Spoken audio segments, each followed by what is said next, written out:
ZEE5 ಇರುವಾಗ ನೀವು ನಿಮ್ಮ ನೆಚ್ಚಿನ ಶೋಗಳನ್ನ ಎಂದಿಗೂ ಮಿಸ್ ಮಾಡಿಕೊಳ್ಳುವುದಿಲ್ಲ. ಅದು ಸಂಪೂರ್ಣ ಉಚಿತವಾಗಿ.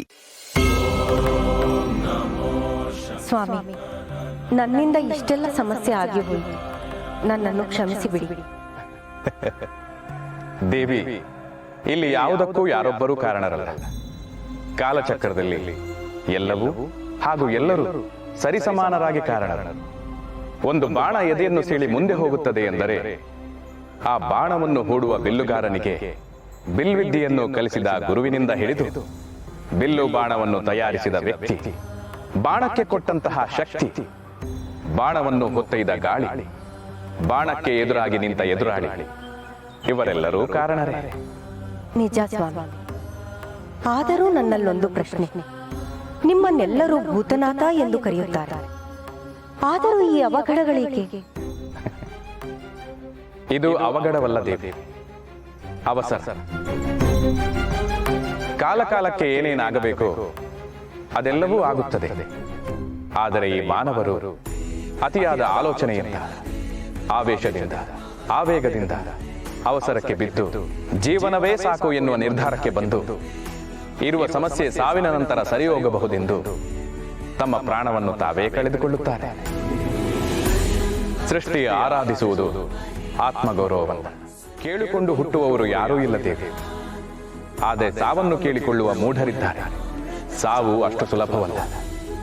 ಅದು ಕ್ಷಣದ್ದೇ ಆಗಿರಲಿ, ಶತಕದ್ದೇ ಆಗಿರಲಿ, ಅದು ಒಂದು ಜೀವದ ಅಂತ್ಯ, ಜೀವನದ ಅಂತ್ಯ.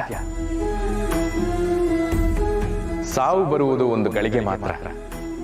ಆದರೆ ಅಂತಹ ಸಾವಿಗೆ 11 ದಿನದ ಅಂತ್ಯಕ್ರಿಯೆ ಎನ್ನುವ ವಿಧಿವಿಧಾನ ಇರುವಾಗ, ಅಷ್ಟು ದೊಡ್ಡ ಜೀವನ ಅಂತ್ಯವಾಗುವಾಗ ಅದಕ್ಕೆ ಅದರದ್ದೇ ಆದ ವಿಧಿವಿಧಾನವಿರುವುದಿಲ್ಲವೇ? ಅದು ನನ್ನ ಅಣತಿಯಿಂದ ಮಾತ್ರ ಸಾಧ್ಯವಾಗಬೇಕು.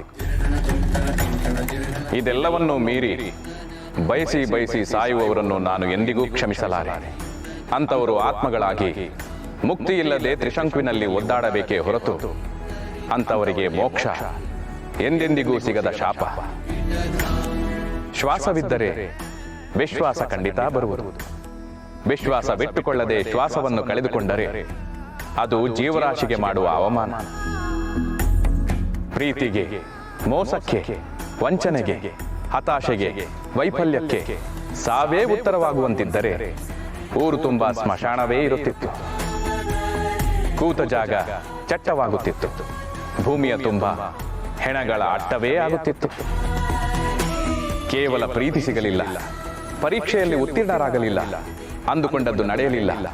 ಈ ರೀತಿ ಸಣ್ಣ ಪುಟ್ಟ ವೈಫಲ್ಯಗಳಿಗೆ ಸೃಷ್ಟಿ ಕೊಟ್ಟಂತಹ ಅತಿ ದೊಡ್ಡ ವರವಾಗಿರುವ ಉಸಿರನ್ನು ಕಳೆದುಕೊಂಡರೆ ಅವರಂತಹ ಮುಟ್ಟಾಳರು, ಮೂರ್ಖರು ಬೇರೆ ಯಾರೂ ಇಲ್ಲ. ಅವರಿಗೆಲ್ಲ ನನ್ನ ಸಮಯವೂ ಇಲ್ಲ, ಸಂತಾಪವೂ ಇಲ್ಲ. ZEE5 ಆಪ್ ಡೌನ್ಲೋಡ್ ಮಾಡಿ ಎಲ್ಲಾ ಸಂಚಿಕೆಗಳನ್ನು ಸಂಪೂರ್ಣ ಉಚಿತವಾಗಿ ನೋಡಿ.